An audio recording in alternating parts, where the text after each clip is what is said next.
Hello friends, welcome back to my channel Akshar classes. आज मैं आप लोगों के लिए एक इंटरेस्टिंग सा टॉपिक लेके आया हूँ जो कि है मेंस्ट्रुएशन, जिसे क्षेत्रमिति के नाम से भी जाना जाता है। इस चैप्टर में बहुत से बच्चे बहुत कंफ्यूज होते हैं। वो इसलिए कि उन्हें समझ में ही नहीं आता है कि कहाँ क्या करना है, क्या नहीं करना है।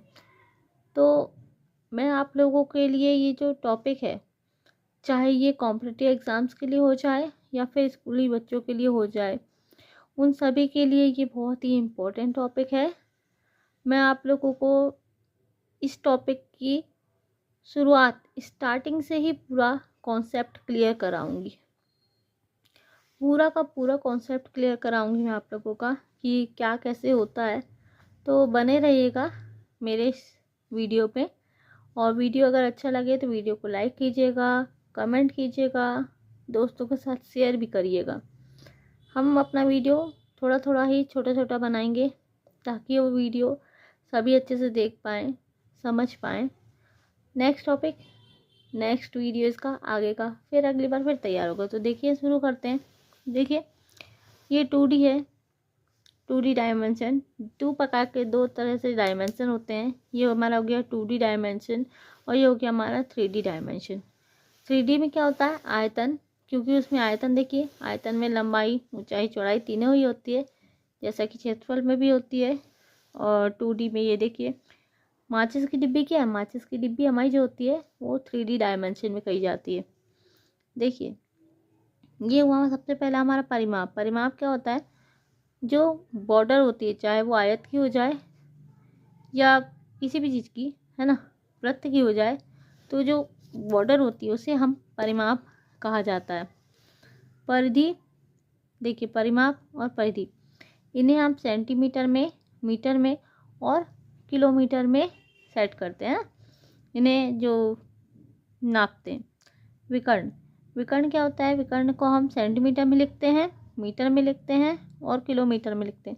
जैसा कि देखिए, किसी भी घर का दरवाज़ा होता है, तो दरवाजे का देखिए, ये हुआ दरवाज़ा, तो ये यहाँ से लेके यहाँ तक की जो मात्रा होगी वो हमारी विकर्ण कहलाएगी। ठीक है, ये घर का दरवाज़ा है। क्षेत्रफल, क्षेत्रफल को हमेशा सेंटीमीटर वर्ग, मीटर स्क्वायर, किलोमीटर में डिफाइन करते हैं। स्पेस कवर करती है। क्षेत्रफल क्या होता है? जो भी स्पेस होता है, जैसे आयत का स्पेस हो गया, वृत्त का स्पेस हो गया, तो उन सब चीज़ को जो स्पेस कवर करती है तो उन्हें हम क्षेत्रफल कहा जाता है।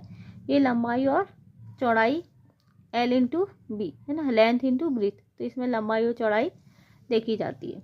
अब देखिए आयत, आयतन, सॉरी, आयतन में क्या होता है? लंबाई गुणित चौड़ाई गुणित ऊंचाई, तीनों ही चीज़ होती है। मतलब length into breadth into height, तीनों ही चीज़ होती है। तो इसको हम सेंटीमीटर क्यूब में कन्वर्ट कर, सेंटीमीटर क्यूब में लिखते हैं ना, डिफाइन करते हैं, और किलोमीटर क्यूब में भी लिखते हैं। अब देखिए, हम सबसे पहले फॉर्मूलेस की बात करेंगे।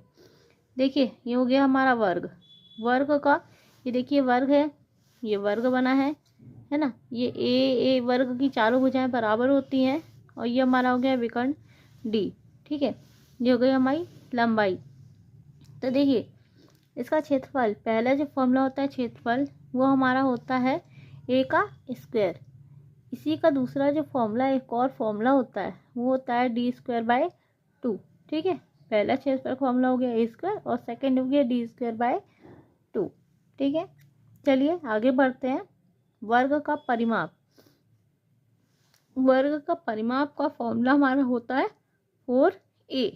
ठीक है, क्योंकि इसमें चार भुजाएं होती, चारों तरफ की भुजाएं, और इनको हम ए से डिफाइन करते हैं। तो ये हो गया 4a। अब देखिए विकर्ण, विकर्ण क्या है हमारा? ये देखिए, ये हो गया हमारा विकर्ण, है ना। तो विकर्ण को हम √2a से डिफाइन करते हैं। ये पाइथागोरस भी, इसमें पाइथागोरस लॉ जो होता है, जो 10th में हमें बहुत ही अच्छे से पढ़ाया जाता है, तो पाइथागोरस लॉ इसमें लागू होता है। देखिए, डी स्क्वायर बराबर a square plus a square, तो ये इस तरह से सॉल्व हो जाता है। D square by 2 equal to a square. ठीक है, तो ये पाइथागोरस लॉ भी इसमें चलता है। अब देखिए, सेकंड हमारा आता है आयत। आयत का क्षेत्रफल, देखिए आयत इस तरह से बनाया जाता है, लंबा, जिसकी दोनों लंबाई, आमने सामने की लंबाई बराबर होती है और आमने सामने की चौड़ाई बराबर होती है, लंबाई इंटू चौड़ाई।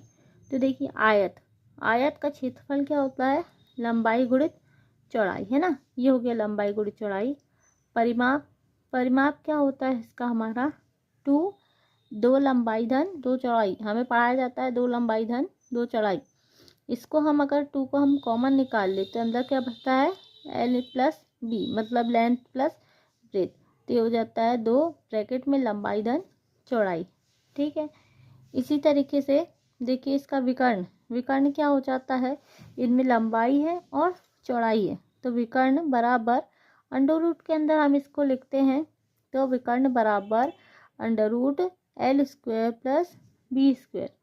तो ये हमारा हो गया विकर्ण। तो मैंने आज आप लोगों को मेंसुरेशन के 2 फॉर्मूलोज के बारे में इंट्रोड्यूस कराया। पहला हमारा हो गया वर्ग, जिसे स्क्वायर कहते हैं, और आयत, जिसे रेक्टेंगल कहते हैं। ठीक है। तो आप लोगों को इसके आगे के फॉर्मूले जानने होंगे, इसके आगे के बारे में क्या है। बहुत ही लंबा टॉपिक है मेंसुरेशन, तो धीरे धीरे थोड़ा थोड़ा करके पढ़ेंगे ताकि कोई भी बोर ना हो, किसी को भी ऐसा ना लगे कि बहुत टाइम से चला। तो धीरे धीरे इसको करते चलेंगे। आज के लिए बस इतना ही।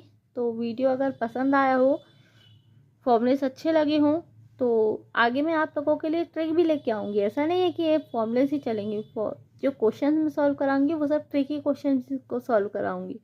तो इनके लिए बने रहिएगा मेरे आगे के वीडियोस देखने के लिए। नेक्स्ट वीडियो पे फिर मिलिएगा, तब तक के लिए बाय बाय। वीडियो को लाइक शेयर करना बिल्कुल भी मत भूलना, और चैनल पे अगर नए हैं तो चैनल को सब्सक्राइब ज़रूर करिएगा। ठीक है।